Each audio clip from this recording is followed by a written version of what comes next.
Mirror.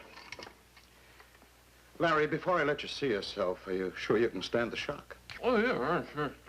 I know with those fangs in your mouth you can't talk clearly, but make a sound and I'll give you a look at yourself. Look.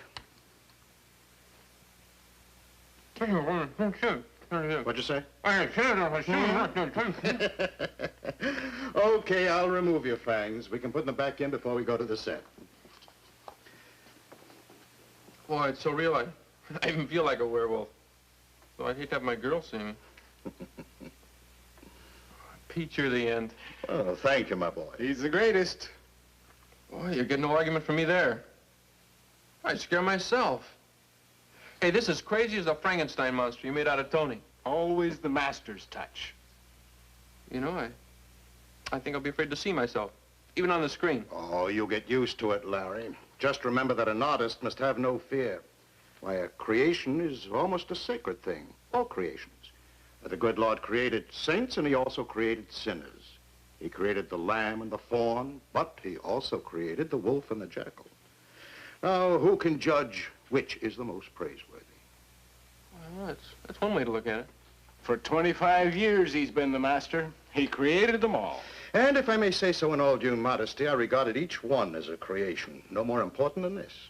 Well, thanks for trying to cheer me up, but just the same, this scares me. Now, remember, my boy, I created you so that you could scare others. As an actor, as an artist, that's your mission. Live up to it. Well, it's time for us to be on the set. We mustn't keep the director waiting. There we are. Fine. Well, come on.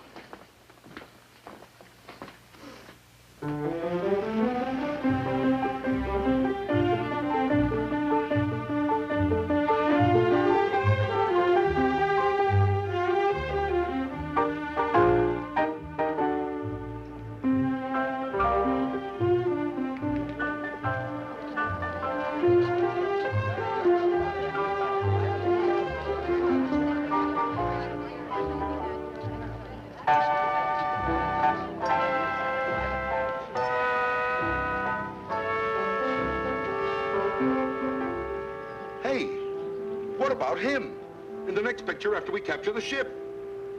I climb aboard. I draw my sword, and there standing at the helm, it's not the captain, but the werewolf. Terrific, huh? And we'll get old Pete to do the makeup. Not bad, not bad. But how did the wolf get in the ocean? Hello, everyone. Our first stop will be on stage 3, where they are now shooting Horrors of the Black Museum.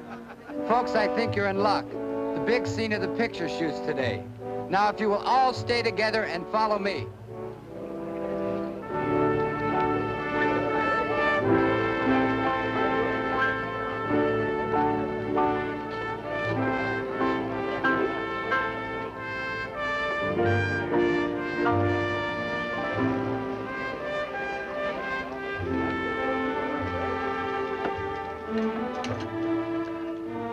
Boy, when Pete makes them up, it's for real.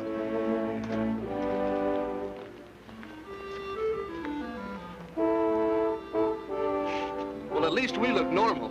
Don't we, though?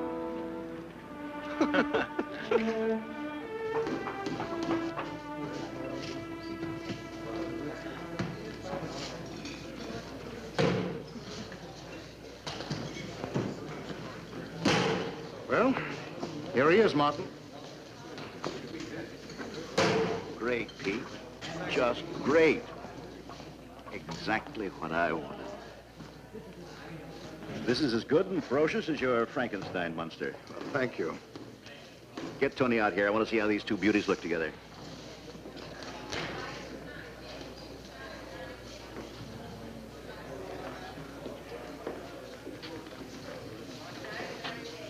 Werewolf, meet Frankenstein. Shake hands and come out snarling. Well, Pete, all I can say is you gave birth to a fine pair of sons. You can be really proud of your creation. Will you be needing me? No. You can rest on your laurels. If I need you, I'll send for you. I'll be in my makeup room.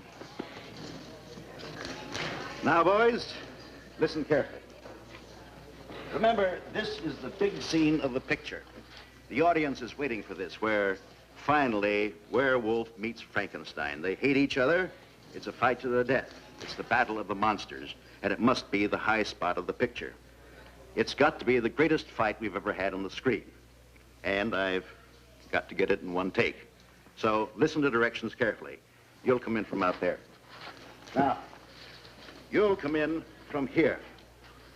Very stealthily, very cunning. With animal instinct, you will feel that there's an enemy around. You hear something, you stop. You look around. I want this to be really creepy. You haven't seen anything yet, but you know that you're in danger. Suddenly, from over there, big as life and twice as frightening, comes the Frankenstein monster. Come in, son. As you move towards each other, Put everything away carefully. Yes, Pete. You know I always do. I want to take home some pictures of these boys. I like to study them. I might decide to make masks for my collection.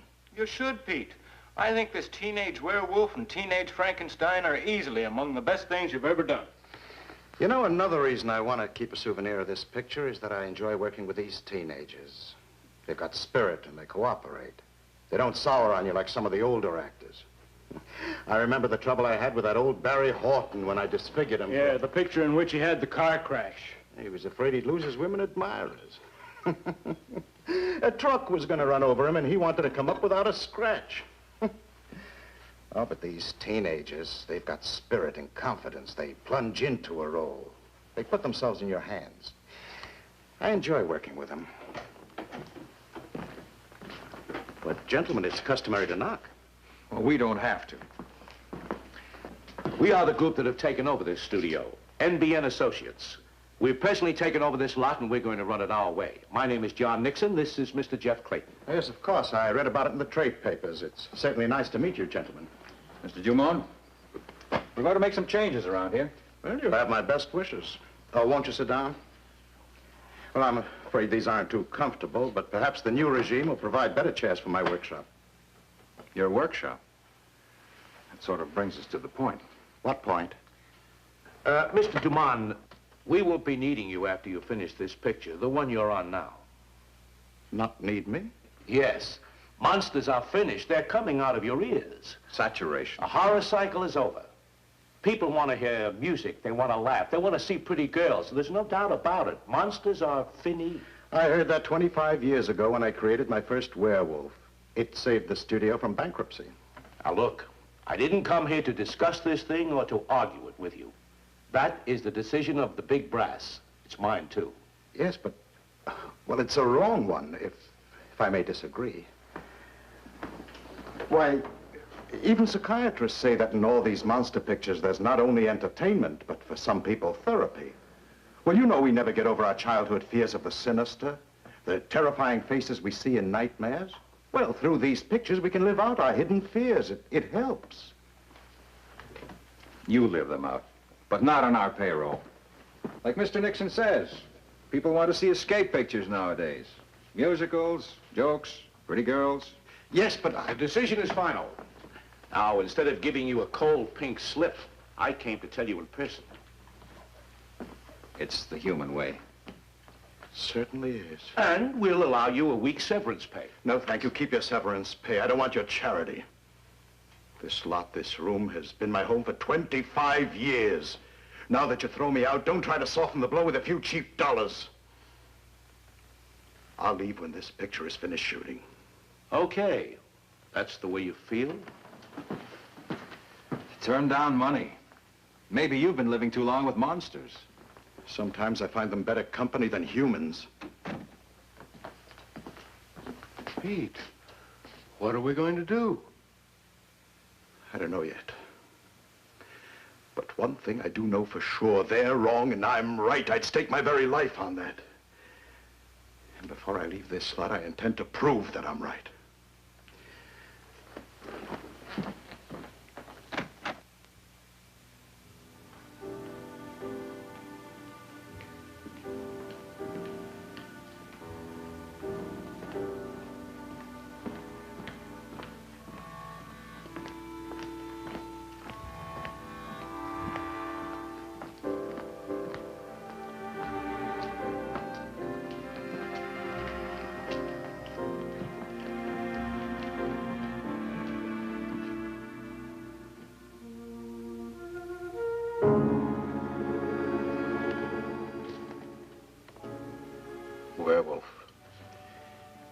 Frankenstein.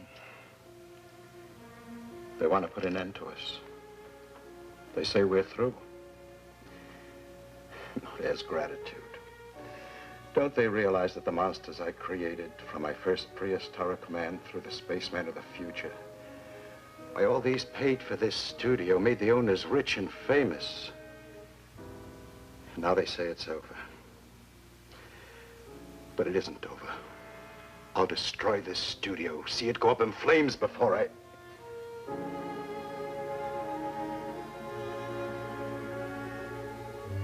No, I'll destroy them first. And I'll use the very monsters they mock to bring them to an end. Pete. Huh? I heard voices. Only mine. You were talking to yourself? Not entirely. I was reassuring my children that I won't let them perish. That I'm going to stop these men from destroying us. But how? I'll show you.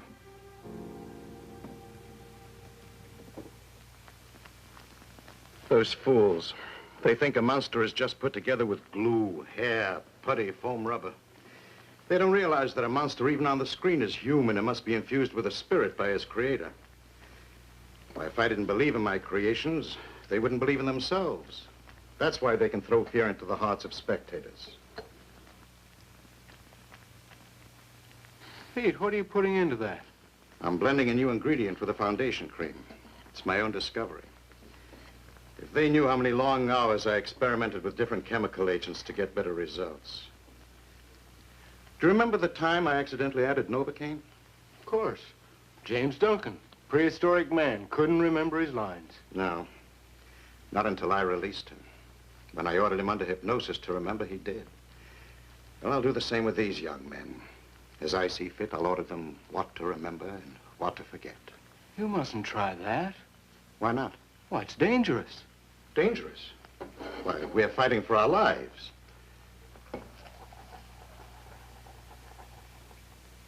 Now, this enters into the pores and paralyzes the will. It'll have the same effect chemically as a surgical prefrontal lobotomy.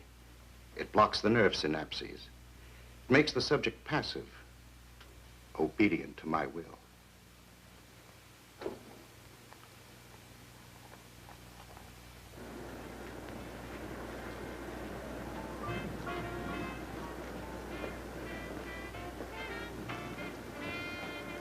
Well, all quiet, except for a light in old Pete's makeup room. When he's on a job, he practically lives here. Yeah, I know. He's married to his career. That's the way I feel about my work. But what chances do I get? Now, don't knock it.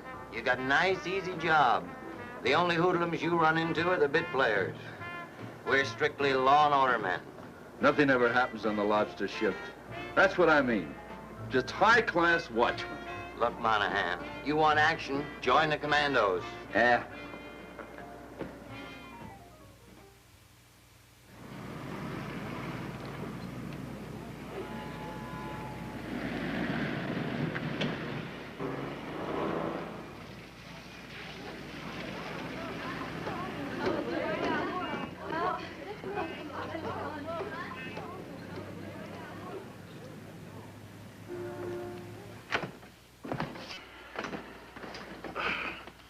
Put you in a massage, Pete.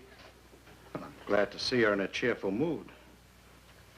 Boy, you're not. You look bugged. How would you feel if someone pronounced a death sentence? Are you serious? And you should be, too. It's no longer any secret. The new owners of the studio have decreed no more monsters. My job is done. My career is over. Well, actually, that's not too bad for me. I've had my days of glory and triumph. I suppose I'm an old man who should be able to face the end. But this also means that your career is over, too. I thought that was just a rumor. It's an order. One order can destroy both of us. Tough. But I guess my agent can get me another part. I don't want to discourage you, my boy, but I know this town, this industry. I've given my life to it. The first question a casting director asks is, What was your last part? Well, in your case, the answer would have to be Werewolf and Werewolf Meets Frankenstein. Yeah. I can hear the casting director as if he were in this very room. Sorry, nothing in this picture. Oh, I begin to read you. Don't forget, Larry, the people who've seen you, your fans, don't know your real face. The only hope you have for a future is here. I guess you're right, Pete. Oh, I know I'm right. Well, what can we do? I like that question. At least you're interested in saving your career. I am. Well, if you'll sort of place yourself in my hands, perhaps we can make them change their minds. Go ahead, Pete. I'm with you.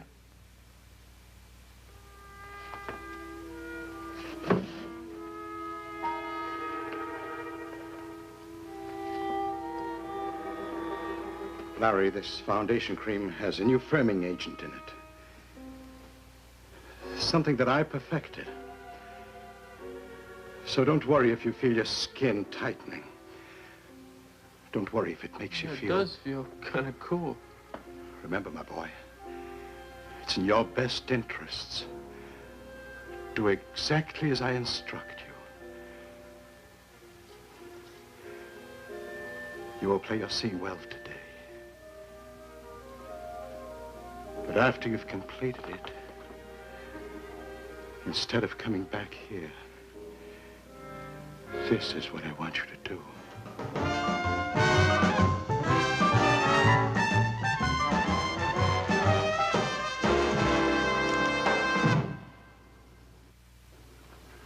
Well, congratulations, Banks. The rushes are fine. You were right. This musical is going to be a big hit. I like the way you're handling this production. Thanks, John. Everything on the set's coming along just great. I'll see you in the morning. Good night. Good night. Well, I might as well see yesterday's rushes on the Werewolf and Frankenstein picture. Without me, if you don't mind, John. Maybe you've got a secret yen for monsters, but not me. I think they scare you and you're too chicken to admit it. So you guessed my secret, huh? Well, it's part of my responsibility, so I'm going to see them. Well, have yourself a nightmare. All right, I'm ready. You can run the rushes on production 204. Scene 136, take 2. Action.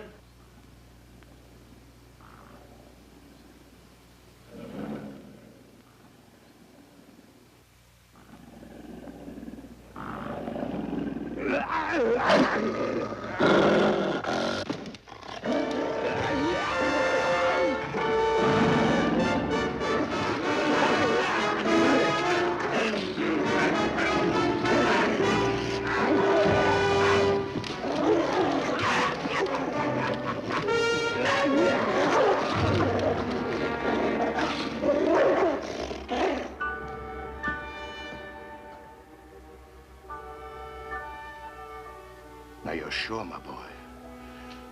Nobody saw you. And you did exactly as I told you? And you came back exactly as I said? Good. You'll forget this after I wake you up. You won't remember a thing afterwards. You...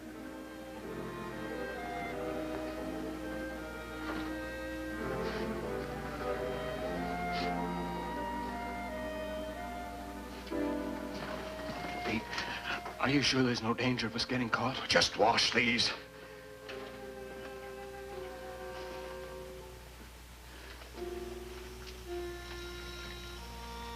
Now wake up, my boy. Wake up.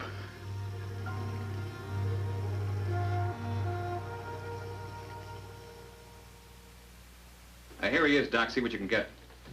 Now tell me what you know about all this. Don't leave anything out. Already told you, I ran the rushes for him on 3 pictures. What time? Beginning about 8, that's when he reserved the room. Did you see anything? Hear anything? All I could see was on the screen. All I could hear came from the soundtrack. Especially the last one. 2 monsters beating each other's brains in. And then? When the picture was finished, I put the house lights up. Then I put the film back in the can, and I went home. My work was done. The cop on the gate, Richards, he checked me out. Okay, you can go. Hey, did you see this? Glass in his wristwatch is cracked. Stopped at 8:34. And that fixes the time of the murder. What do you make of it?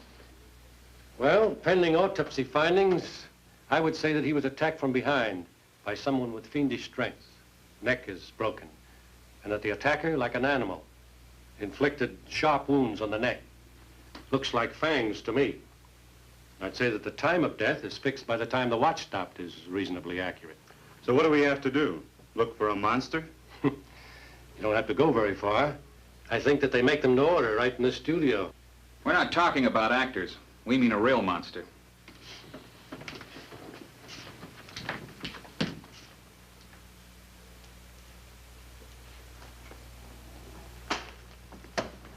The news hounds will have a field day. What a way to start off the new regime. You've got to move fast. Well, we'll do the best we can. The PM didn't help us very much. All it established is he was strangled and his neck was broken. That could have been done by a human, but he was also clawed and bitten.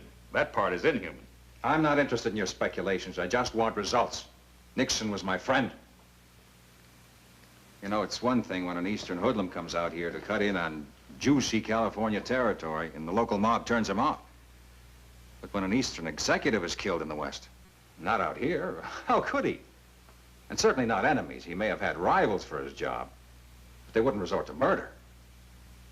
In the entertainment business, the mortality rate is fast and high enough.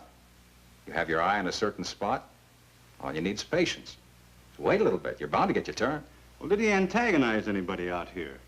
No, not in that lethal way. Naturally, we pink-slipped about 100 at the studio. We had to.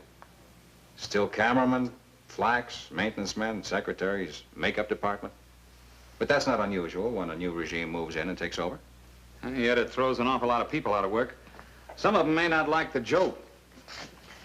It's just one of the hazards of the industry. Besides, they'll all get jobs immediately. They'll be absorbed by TV. And you don't know of any enemies he had out here? I'd say he had none. Well, we'll put every man we can on the case.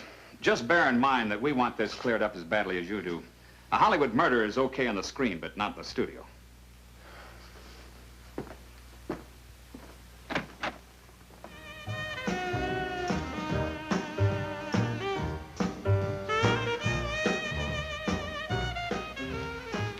What is it, Larry?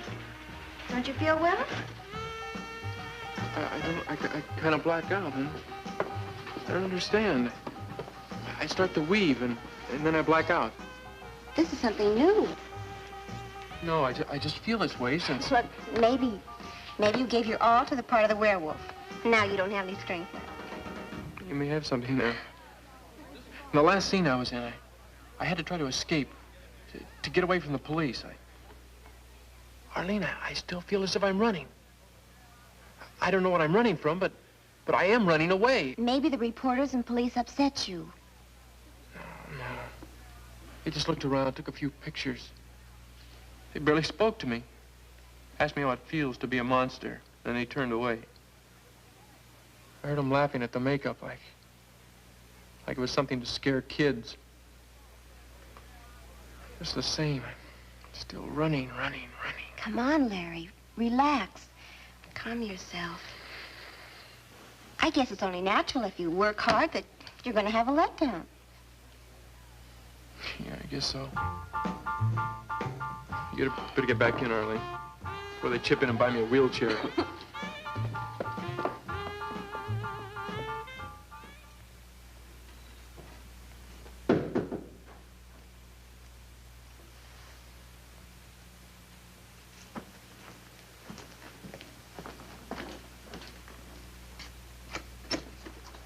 Working late again, huh?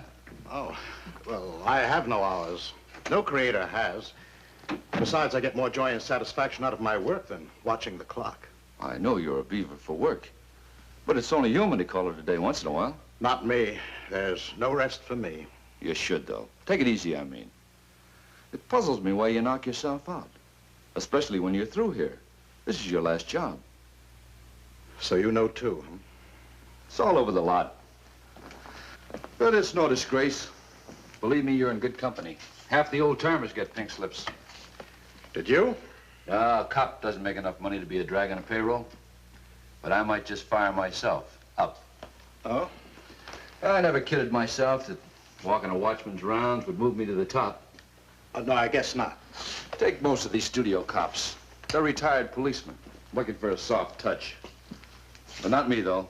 I've got different ideas. If I were chief of police of this studio, I'd run it real strict. No one would get on this lot without a pass. And I'd put on 2 night patrols. That new boss, Nixon, might not have been killed if my system had been in force. It's too bad it wasn't.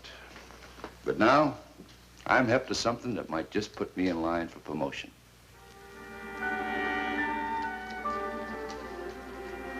Really? Now, take that Nixon killing, for instance.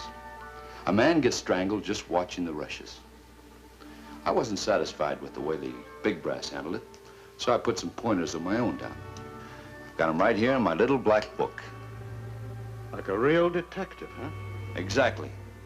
Like I think it was an inside job. Someone who knew his way around the lot. Do you suspect anyone? No. But I could give you another, for instance. Like you and your stews didn't leave the studio the night before the killing.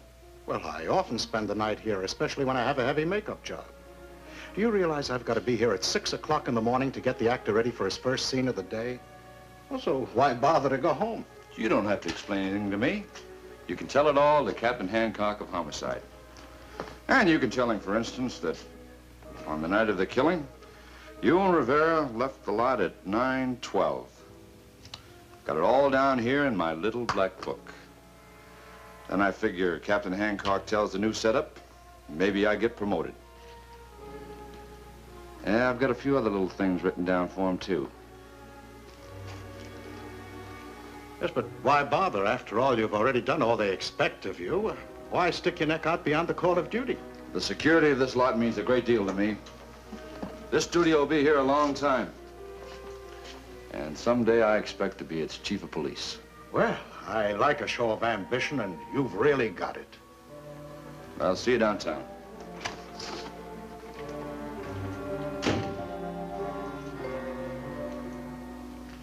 Quick.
We're gonna check out now. Remember, not a word out of you. Just follow me out of the studio and get into the car.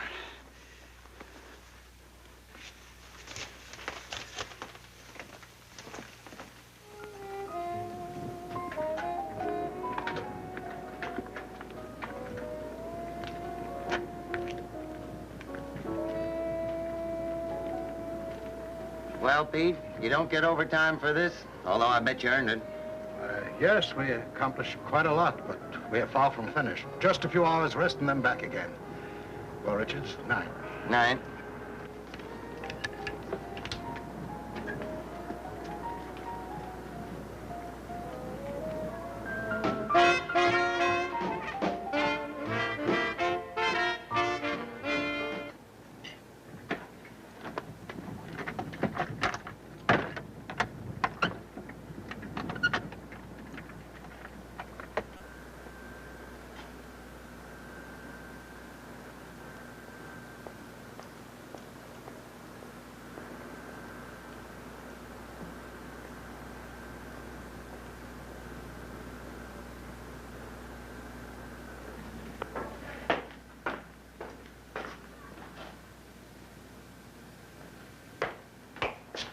Hey, Monahan!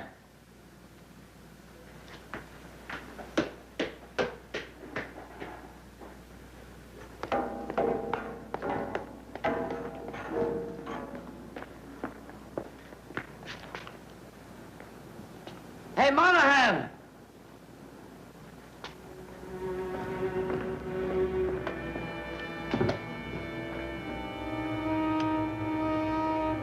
Monahan!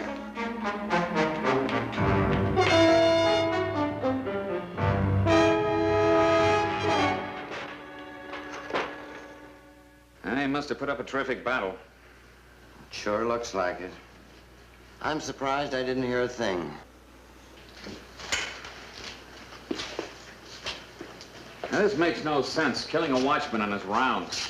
Unless he surprised the murderer. Well, surprised him in what? As far as we know, nothing was stolen. No dressing rooms were broken into. When did you begin to suspect something was wrong? Well, I waited 15, 20 minutes after he was due back, then began to look for him. I figured maybe he brought a little snack from home. He used to tell me his wife worried about his stomach. I thought maybe he went to eat it in his car. But after I checked his rounds... Anybody come in late? No. Anybody leave? A couple of late shift maintenance men. Pete, the makeup man, with his assistant Rivero. You better get their story. You got an address for them, this Pete and his assistant? Well, not in the booth. Payroll would have it.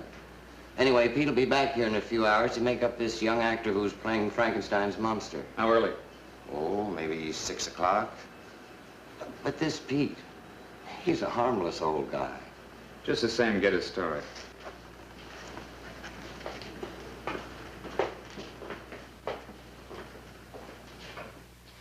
And you're sure you didn't hear a thing? No, sir. You see, I was here all the time, right at this table, preparing the foundation cream I use in makeup. And you heard nothing, saw nothing? If I had, I would have done something about it.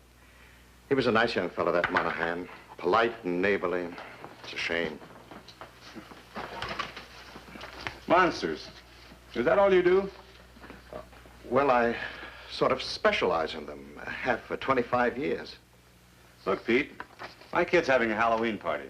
I think he'd get a big bang out of scaring his friends. Oh, well, bring him over. I'll be glad to make him up as a monster. In the meantime, don't make any sudden trips. The captain might want to see you downtown. Oh, I won't. Believe me, I won't budge until this picture is finished shooting. Now, if you'll excuse me, I have some work to do.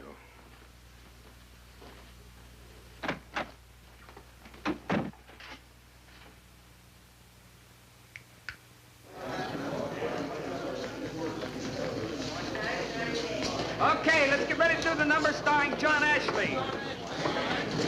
This'll be a take. Quiet. Bell, please. Roll 'em. Play back.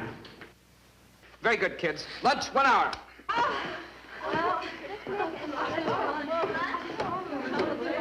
Hey, see what I mean, Pete? I certainly do. This is what the people want. Instead of the old stuff, fright wigs and monsters, they go for gorgeous gals, singing, dancing, you know, escapism. And that's what you'll give them. Got to. It's the wheels of progress. The automobile kills off the horse and buggy. The freezer puts the old-fashioned icebox out of business, and so it goes. You're right, Mr. Clayton. The wheels of progress. No matter whom they run over. That's the way the footage cuts.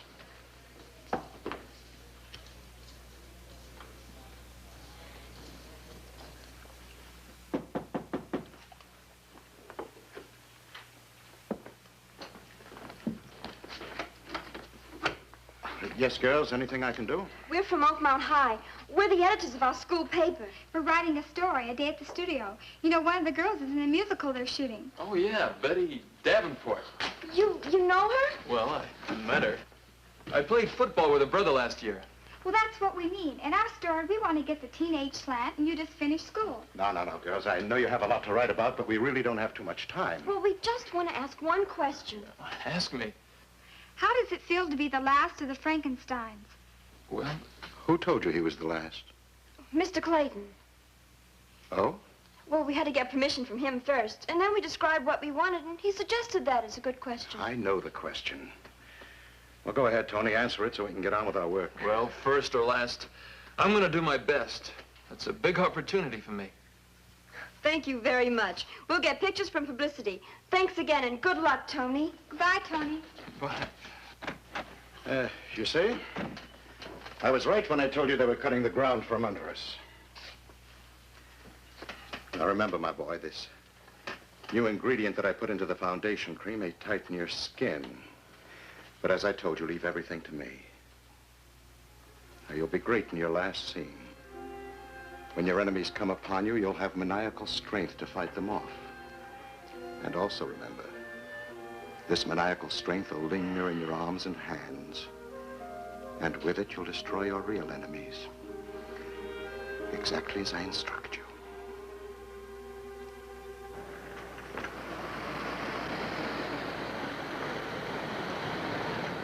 You're going home pretty late tonight, Mr. Clayton. Yes, and it gets later every night.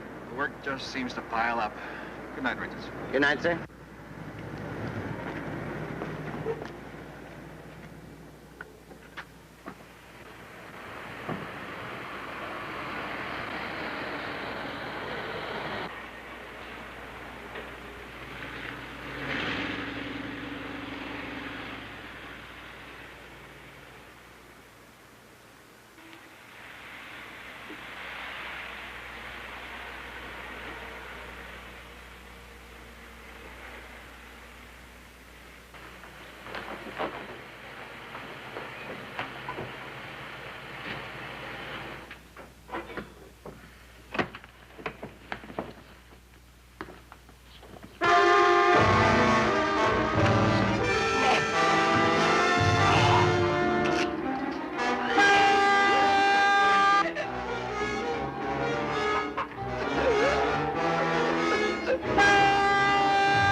The boy's late. Do you think anything's happened? You're always ready to think the worst. You'll do exactly as I told him and come back here to your house. There, you see? Well, go ahead, open it.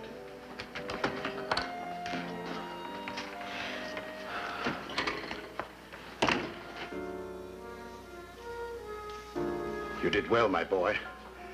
And as I cautioned you, you won't remember a thing about what happened tonight. Help me get him out of this.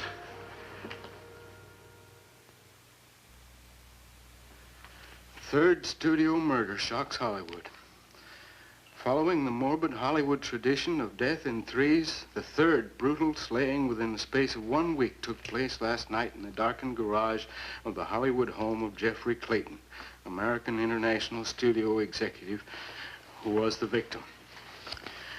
To check this reign of terror, it is reported that officials are considering closing the studio until the mad murderer is apprehended by police. You've read it 3 times. So the press will have a field day. But Pete, how about us? Our work here is done. Well done, I'd say. But according to the paper, the studio's closing, and the other studios... Oh, quiet, you fool. A little gust of wind and you begin to shiver. I've taken care of you for 25 years. You won't starve. I'll see to that. Provided you keep your mouth shut. shut at all times. Do you understand? Yes, Pete, of course I do. I never give you any trouble. You know that, Pete. I've always considered you the master, and I was the assistant. And let's keep it that way. A silent assistant. Rivero, you and I have been invited downtown to police headquarters. Police headquarters? For routine questioning. Merely a ride down and back. When we get there, don't open your mouth. I'll provide the answers. Yes, Pete. All right, let's go. Get your hat and coat. Police are very peculiar. They insist on punctuality. I was just going to barge in on you. Me? Yes, you. You're Pete, all right. I don't believe we've met. Well, you're meeting me now. Gary Droves, that's my name. I'm Larry's agent. Larry, your teenage werewolf. I set him from the part with the producer, but that doesn't mean I quit worrying about him. I never forget a client, even though I get them work. Gary Droves is not a flesh peddler. Get it? I don't quite understand. I'm like a father to my kids. Sometimes I don't even take the 10% till I get them a term contract. Now, how do you like that? Very admirable, but I don't see how it concerns me. All right, I'll throw you the connection. You leave my boy alone. Don't you tell him that after this picture he's finished, that he'll never get another job. Getting him work is my department. And Larry's got a great future as an actor, and I'm going to help him build it. And for your information, I've got 3 jobs lined up for him right now, and I don't need to have a truck run over his face to get him more work. Do you understand? Yes, of course, Mr. Droves, but you see, I only suggested that... Don't suggest. In my book, you're a negative character. I can get Larry a job any time I want to. Well, I can even get you a job as a heavy, if you'll just... And don't forget what I've been telling you. You leave my client alone.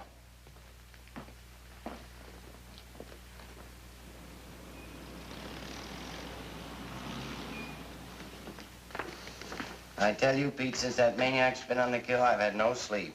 Nights on the studio gate, days over here. Yeah, I know what you mean, Richards. It's been a hardship on all of us. Somebody sure had a grudge against those new executives. Well, it would seem that way. But as you pointed out, a maniac. Well, a maniac really needs no reason for killing. Millie, we appreciate you coming down here to help us. Now, if you'll try to give us some kind of description of this monster. Well, Captain, that's as close as I can get to it. A monster. It looked like he walked right off the screen. Big, huge man with one eye out of its socket. Oh, it sure was a nightmare. He hit me and knocked me down. Must have had something in his hand. The blow was that heavy. About what time was it? Well, I don't know to the minute, but I was coming from a picture show, and I took the last bus home to where I work, and that would make it, would walk in 3 blocks, about 12:30. Thank you, Millie. We'll probably want you to try to identify this monster from any suspects we pick up. You mean I have to come down here again? Well, I'm afraid so. Well, you call me and I'll come. No man like that should be roaming the streets. Yeah, I'll come.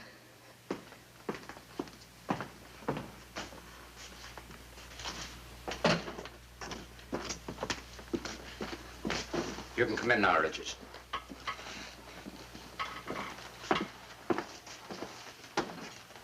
Sit down. Now, last night, as you know, Mr. Clayton was killed. But right now, we want to take you back to the Monahan killing. Yes, sir? Are you sure you're not holding out anything on us? Why, no. Well, you yourself said it was strange that you didn't hear anything. Now, we've been chewing that over. Exactly where were you when it happened? Well, in my booth at the gate. How far is that from the commissary? About the same distance as 2 city blocks. And you mean to say with all that crockery tossed around and smashed in the dead of night, you didn't hear a thing? You think if I had, I wouldn't have run to help Monahan? He was my partner. For years, we teamed together. He was younger than me, but we got along swell. Now, we're not accusing you of any dereliction of duty. We're just trying to get a clear picture, that's all. Well, I did have the radio on. Loud? Yes, quite loud. It isn't that I'm deaf or anything. I just happen to like loud music. It's no crime to listen to the radio. No, I guess not. Now think of the maintenance men, their grips, the gaffers, even the secretaries. Think hard about everybody that passes your booth in and out. Among all those, any sore heads, anybody with a grudge? No. Lot was run like a happy family. Why, in my 10 years there, not a beef, not a gripe. Just friendly hellos and goodbyes. Why, even at the parties on the set. You know, the usual shindig after pictures finish shooting. A few drinks, some eats, laughs, a lot of laughs. Just one happy family. Yeah, well, it's not happy now. Now, you go back to the lot. Turn the radio off. Keep it. If you suddenly remember anything, any suspicious characters you see hanging around the gate, anyone who tries to sneak past you, call us. I will. You bet I will. Thank you.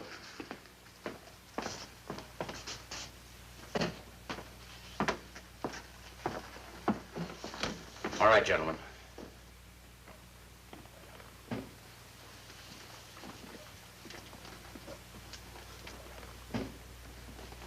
I'm Captain Hancock. How do you do? I think you've met Detective Jones. This is Detective Thompson. Hello. Pete, I'll tell you why we asked you and your assistant to come down here. A little while ago, we questioned the maid who was knocked down by a man who might have murdered Clayton. Time and the street. Check out. Oh, then you have a clue, a suspect. No, only this. She claimed her assailant was a monster.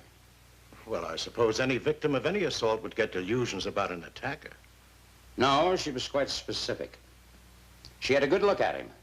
She claimed he was huge, big arms and shoulders, had one eye out of its socket.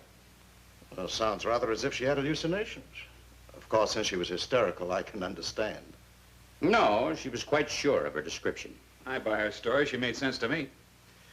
Well, gentlemen, what's expected of me, of us? We want your views on it. You're supposed to be an expert.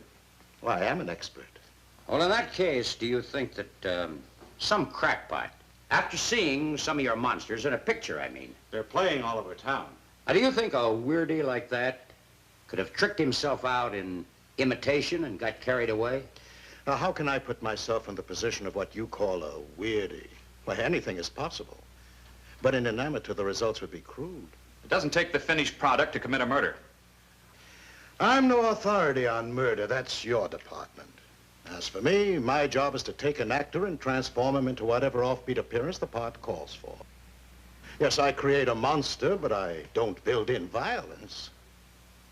What do you know about all this? Why, nothing. I didn't do anything. You have an opinion, don't you? Rivera wouldn't know anything about it. Let him speak for himself. How long you work for Pete? About 25 years. Well, you certainly should have learned the tricks of the trade by now, then. All I know is I've been a good assistant. But if you wanted, couldn't you make somebody up to frighten people? Well, he told you he was only my assistant. You shut up and let him talk for himself. Sure, he's your assistant. We know that. How far does his assistants go? Now, who do you live with? I live alone. Where? Off Crenshaw, 1564 Sorrento Street. You ever been married? No, sir. Haven't you got any nephews, cousins? Or maybe some of the neighbors' kids asked you to make them up just for a prank. And maybe you didn't tell your boss, but on your own, because maybe you think you're just as good an artist as he is, you turn loose a monster. Well? Well, tell me, did you? No! I only do what Pete tells me. I'm a good assistant. Ask him. Ask him! Why don't you stop all You've this? gone far enough. Just because you have no suspect is no reason to bully him. Then why aren't you a make-believe? All right. Come out of it. Look what we're up against. 3 shocking murders committed. 2 of them at your studio while you were there. Well, we weren't the only ones. We're questioning everybody. I'm sure you gentlemen can solve those murders without us. I wish it was possible to really help you. Well, there is something you can do. Think back, all the actors you've made up in other pictures. Think of how they talk, what they said to you. After all, you were close to them. Do you believe that any of these, for one reason or another, might go berserk? I'm sorry, offhand, I can't recall a single one. Thanks to our makeup job, they may have looked like killers. But under the grease paint and putty, they were only actors performing a role. Now, are we excused?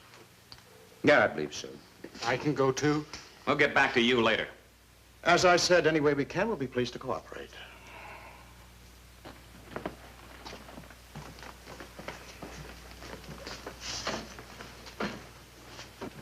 Something weird about that old Pete. And his assistant, Rivero. Maybe that's what comes from spending all your life with monsters. I don't like the way he's under the thumb of his boss. Well, you certainly tried to shake him loose.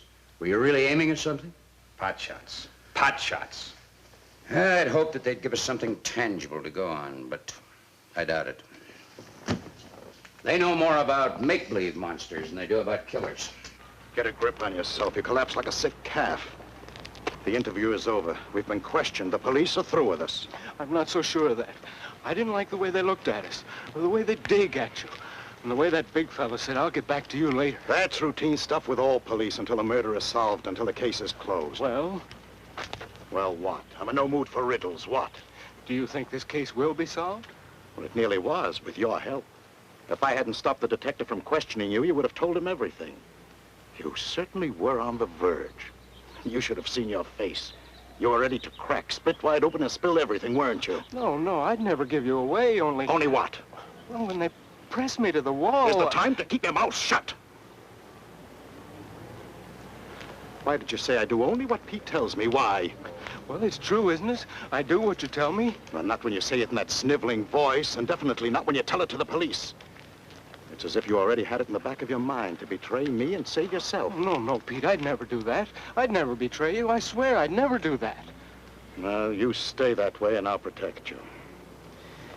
Anyway, time's on our side. The picture's finished and our work is done. It's done, all right. But there's still the two boys, Larry and Tony. What about them? Well, don't you think the police will get to them? And if they're questioned... Rivero, those boys are still under my control. You'll see they'll be waiting for me at the studio. Now calm yourself. Take after me. See, I'm not the least bit worried. I know I can trust you. And I'll make sure the boys remain under my control. Now get in there.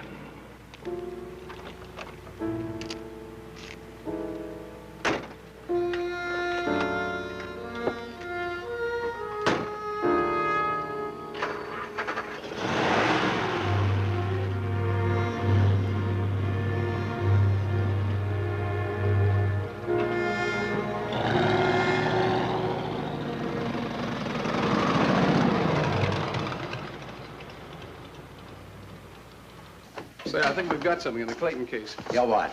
Well, we analyzed the scrapings from under Clayton's fingernails. What'd you find? Grease paint, putty. You mean the killer wore makeup? Well, he must have. We've already checked this against a trade product put out by makeup companies, and our first findings are that the pigment and cosmetic base used in the sample we analyzed was special, like homemade. Instead of linseed oil, a blend. Anyway, we'll have to check suppliers for beauty parlors and studios. That can wait. There's one studio we're going to check on now, and you're coming along with us. Get your equipment ready. We may want to make a spot analysis.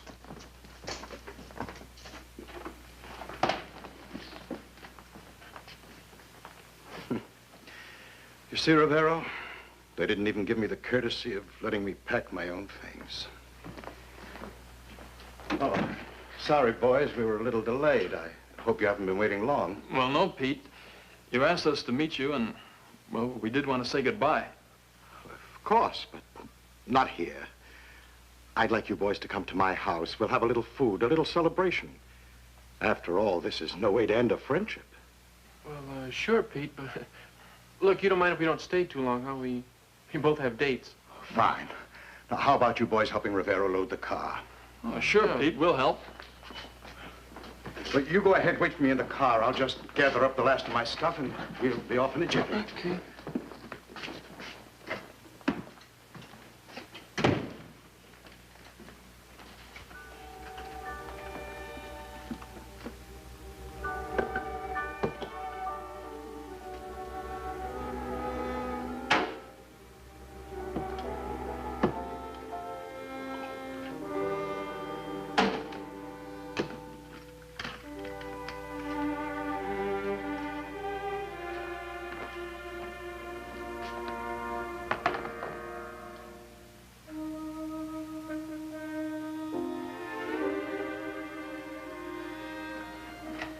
Hi, Pete. Oh, it's nice of you to drop in. I've been working with the film editor. I heard you were checking off the lot today, and I wanted to say so long.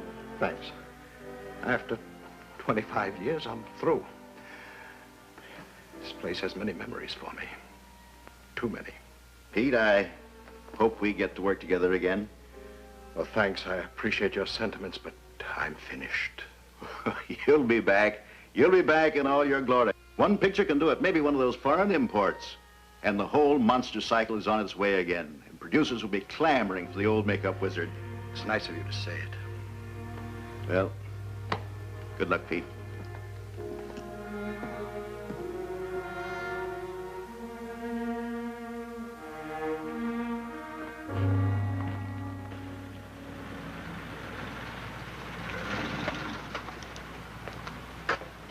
Well, goodbye, Pete. Goodbye, Rivero. Take it easy. Bye, Richards. Oh, Richards.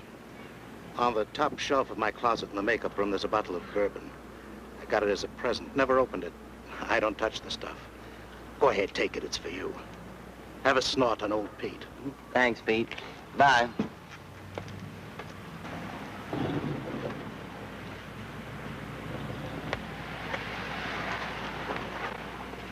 Is Pete Dumond, the makeup man, still here? Just checked off the lot.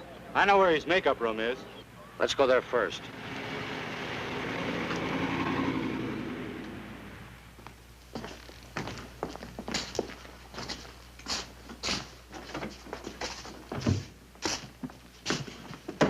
It looks like he took everything with him. Yeah, clean sweep. Except for this. Well, let's have a look.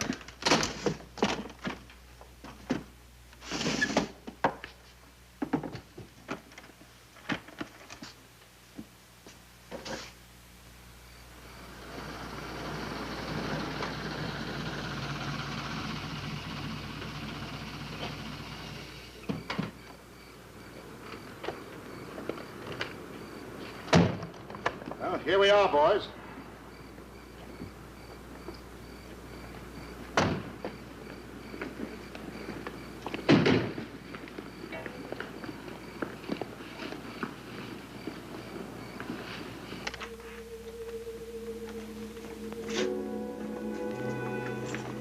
You can leave the boxes there, boys.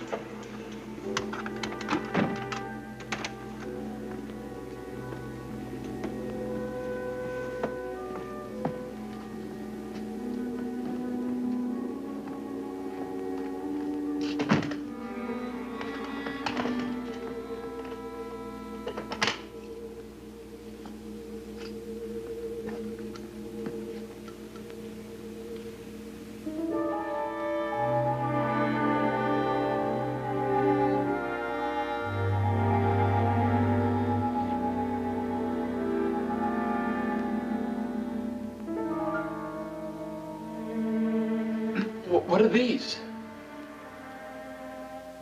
My family. My children.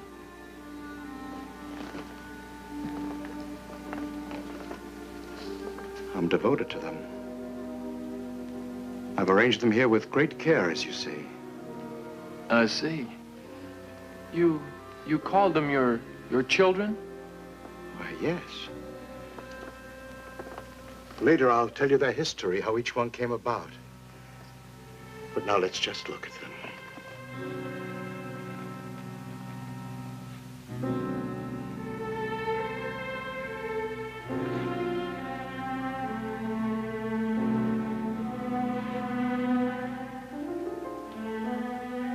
This room is like a cathedral to me.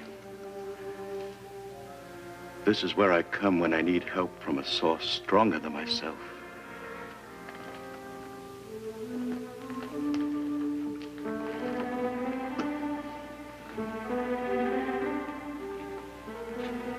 Don't you think we should be getting some refreshments? Oh, yes. Yes, of course. I lose myself here. After all, I'm your host. Make yourselves at home, boys. It's the first time he's had guests here. You young men should feel honored. We do. Brown boys. Study these heads. You'll recognize some great names among them. Artists who, even behind the mask of horror, achieved eternal fame. Study them closely. They'll be an inspiration to you.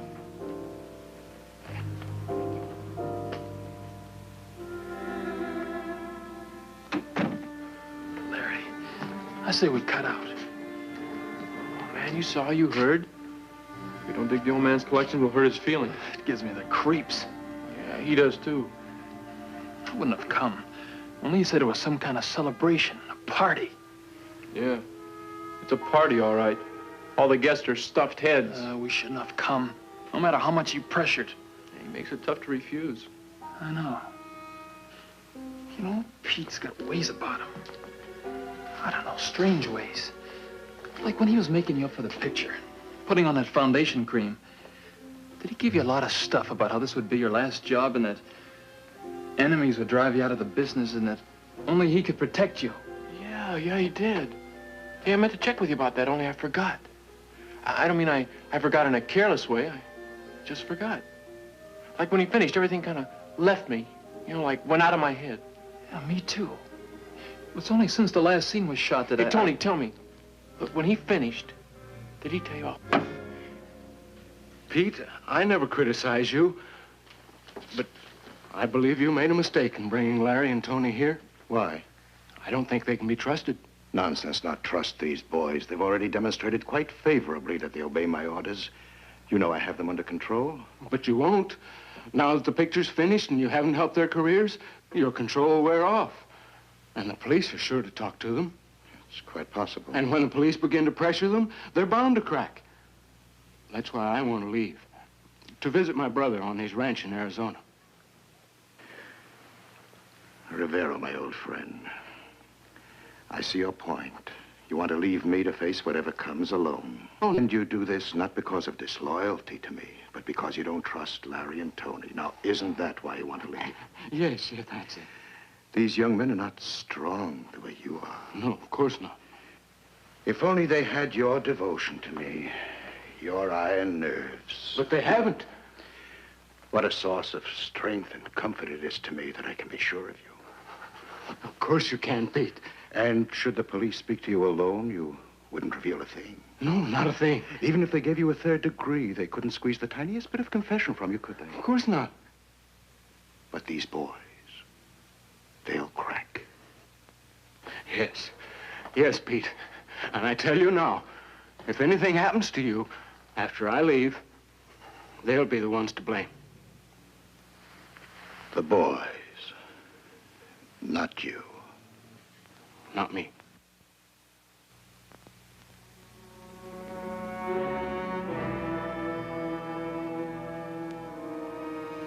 I'll remember that. Old friend.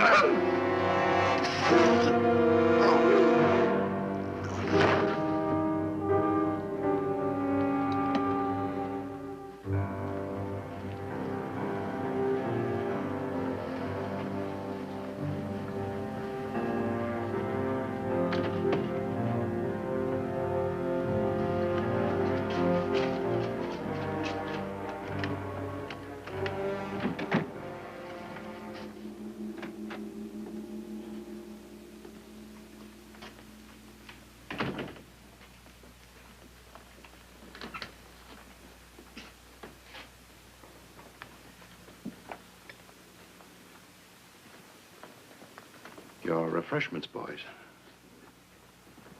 Ahead, you must be thirsty. Yeah, my throat is kind of dry. Where's Rivero? Oh, he's in the kitchen preparing dinner. We're not hungry.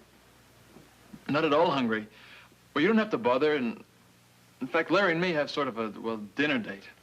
But you mustn't think of leaving yet. I brought you both here for a purpose. I can't let you go until that's accomplished. What purpose? I have a great honor to bestow upon you. Like what? I intend to add you two to my collection. Add us? How? It's always been my ambition to crown my collection with a werewolf and a Frankenstein monster that I created completely. Soul as well as body. But what about those? They're only images, fashioned from memory. You want real heads on your wall? As real as I can get them. For the present, I only want to take your measurements to get exact replicas of your heads. You've got the stills? Oh, no. No, photographs are not enough. My new additions will be lifelike. Just think, in the years to come, you'll both be up there. A refuge, a permanent home. Now look, Pete. We're thankful to you and all that, and, well, we know it's an honor. Well, but to level with you, we don't feel quite right in here. We'd like to get out. To tell you the truth, we tried. But you locked the door. Yeah, so just let us out. Is that how you repay me? Now look, Pete. You did something to us. Tony and I talked it over. Can't exactly put our fingers on it, but it's the same we want to leave. After all my big plans for you, were you two trying to break away from me, from my influence? Now, don't try to confuse us anymore. We don't want you or your influence. Now, just open the door. I suppose if I let you go like a pair of sniveling babes, you'll go running to the police. What's the police got to do with it? As you know, there were 3 murders committed. What's that got to do with us? I'll tell you. The new executives threw me out. I swore I'd bring the studio down over their heads. I did. The studio's practically closed, and they'll never issue another order. 3 murders, and we're all involved. Each of us must take credit for one. You're crazy, Pete. Not crazy enough to let you escape.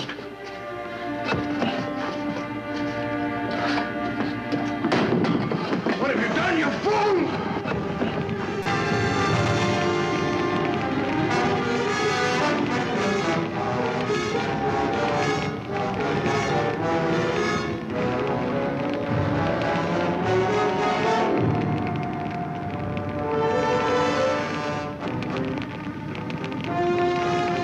Children! I must save my children! You fools! What did you do? My children are dying! Save my children!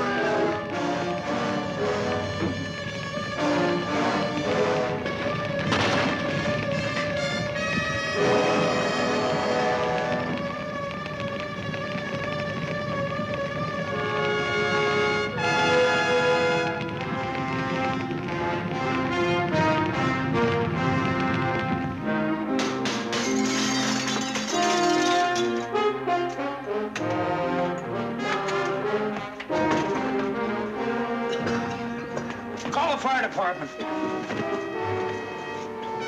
Break it in.